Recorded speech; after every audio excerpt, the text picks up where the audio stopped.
Hi friends, welcome back to our channel. இன்னைக்கு நம்ம பார்க்க போற இந்த ஒரு அப்டேட்ல தமிழக அரசு பள்ளி கல்வித்துறை சார்பில் வந்து ஒரு ஹாப்பியான அனௌன்ஸ்மெண்ட் ஸ்டூடெண்ட்ஸ்க்கு வந்து கொடுத்திருக்காங்க. அதாவது ஃபர்ஸ்ட் ஸ்டாண்டர்ட்ல இருந்து 12th ஸ்டாண்டர்ட் வரைக்கும் இருக்கக்கூடிய தமிழ் புக் சிலபஸ் வந்து ரொம்ப கம்மி பண்ணி பிரிண்ட் பண்ணிட்டு இருக்கிறதா வந்து ஒரு அறிவிப்பு வந்து வெளியே இருக்கு. இந்த 2025 டு 26 அகாடமிக் இயருக்கு உண்டான அந்த சிலபஸ் வந்து என்ன பண்ணிருக்காங்கன்னா ரொம்ப குறைச்சு கம்மி பண்ணி கொடுத்திருக்காங்க. ஸோ இதனால வந்து பாத்தீங்கன்னா இருக்கக்கூடிய அப்கமிங் டேஸ்ல எக்ஸாமினேஷனுக்குலாம் வந்து ஸ்டூடெண்ட்ஸ் வந்து ரொம்ப பக்காவா வந்து தமிழ் சிலபஸ் வந்து நல்ல ஒரு மார்க் வந்து கெயின் பண்ண முடியும் அப்படிங்கறது சொல்றாங்க. ஸோ இது சம்பந்தமா தகவல் வந்து வெளியாயிருக்கு. இதை பத்தி பிரீஃபா நம்ம இந்த வீடியோ வந்து பார்க்க போறோம். வீடியோ வந்து ஸ்கிப் பண்ணாம ஃபுல்லா பாருங்க.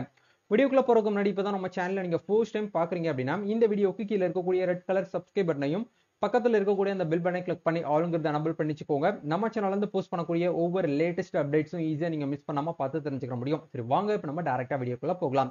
அதாவது பள்ளி கல்வித்துறை சார்பில் இருந்து ஒரு ஹாப்பியான ஒரு அனௌன்ஸ்மெண்ட் வந்து ஸ்டூடெண்ட்ஸ்க்கு வந்து கொடுத்திருக்காங்க. இது என்னென்ன அப்டேட் அப்படிங்கறத ஒன் பை ஒன்னா பார்க்கலாம்.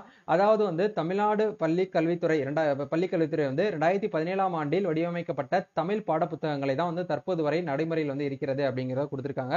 இது வந்து எல்லாருக்குமே தெரிஞ்ச விஷயம் தான்.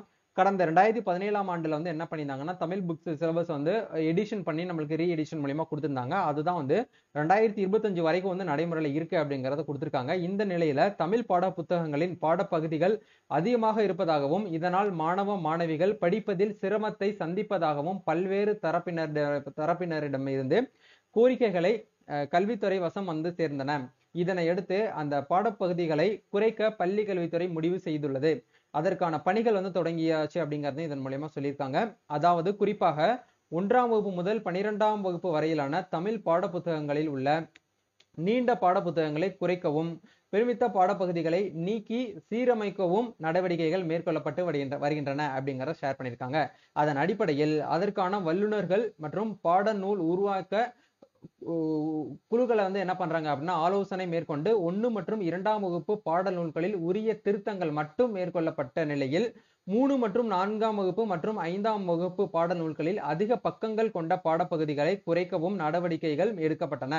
அதேபோல் 6ஆம் வகுப்பு 7ஆம் வகுப்பு மற்றும் 8ஆம் வகுப்பு பாடல் நூல்களில் உள்ள 9 இயலா இருக்கக்கூடியதா அப்படி 8 வந்து என்ன பண்ணிருக்காங்கன்னா கம்மி பண்ணியிருக்காங்க. 9 மற்றும் 10ஆம் வகுப்பு பாட நூல்கள்ல 9 இயல்கள்ல இருக்கிறத அப்படியே வந்து 7 வந்து கம்மி பண்ணி 2 தான் வந்து 7 வந்து கம்மி பண்ணி கொடுத்திருக்காங்க. அதே மாதிரி ஹையர் எஜுகேஷன் 11th 12th பாட நூல்கள்ல இருக்கக்கூடிய அந்த 8 இயல்களை வந்து டோட்டலா நம்மளுக்கு வந்து 6ஆக வந்து குறைத்திருக்கிறார்கள் அப்படிங்கறத இதன் மூலமா நம்மளுக்கு வந்து கொடுத்திருக்காங்க. ஸோ வரக்கூடிய யங்ஸ்டர்ஸ்லாம் வந்து பார்த்தீங்கன்னா படிக்கிறதுக்கு ரொம்பவே வந்து ஹெல்ப்ஃபுல்லா இருக்கும். நல்ல ஒரு பப்ளிக் எக்ஸாம்ல இருந்து மார்க் எடுக்கிறதுக்கு இந்த ஒரு விஷயம் வந்து ரொம்பவே வந்து ஹெல்ப் பண்ணும், சப்போர்ட் பண்ணும் அப்படிங்கறத வந்து மக்கள் தரப்புல வந்து கொடுத்திருக்காங்க. ஸோ ஸ்டூடெண்ட்ஸ் பாக்குறவங்க நீங்க இந்த ஒரு அப்டேட் பத்தி நீங்க என்ன நினைக்கிறீங்க அப்படிங்கறத மறக்காம கமெண்ட் பண்ணுங்க. அவ்வாறு சீரமைக்கப்பட்ட 1ஆம் வகுப்பு முதல் 12ஆம் வகுப்பு வரையிலான பாட புத்தகங்கள் அச்சிடப்படுவதற்காக பணிகள் வந்து தற்போது தொடங்கி விறுவிறுப்பாக வந்து நடைபெற்று வருகிறது அப்படிங்கறதையும் கொடுத்திருக்காங்க. 2025 டு 26 கல்வியாண்டு முதல் இந்த பாட புத்தகங்கள் நடைமுறைக்கு வர உள்ளதாகவும் கல்வித்துறை அதிகாரிகள் தெரிவித்தனர் அப்படிங்கறத இந்த ஒரு செய்தி வெளியீடு மூலமா நம்மளுக்கு ஷேர் பண்ணிருக்காங்க. இது வேற ஒண்ணும் கிடையாது, நம்ம தினத்தந்தி நியூஸ் பேப்பர்ல வந்திருக்கக்கூடிய ஒரு பிரஸ் ஆர்டிக்கலை தான் இப்ப நீங்க வந்து ஸ்கிரீன்ல வந்து பார்த்துட்டு இருக்கீங்க. இது வந்து ஒரு ஹாப்பியான அனௌன்ஸ்மெண்ட். இதே மாதிரி வந்து டிஎன்பிஎஸ்சி படிக்கக்கூடிய ஸ்டூடெண்ட்ஸ்க்குமே யங்ஸ்டர்ஸ்க்குமே வந்து பாத்தீங்க அப்படின்னா ஆஸ்பிரண்ட்ஸ்க்கு வந்து இது ரொம்பவே வந்து சப்போர்ட் பண்ணும் அப்படிங்கறத நம்ம வந்து எதிர்பார்க்கலாம். சோ இந்த ஒரு அப்டேட் பத்தி நீங்க என்ன நினைக்கிறீங்க அப்படிங்கறத மறக்காம கமெண்ட் பண்ணுங்க. நம்ம நெக்ஸ்ட் ஒரு அப்டேட்ல மீட் பண்ணுவோம். தேங்க்யூ.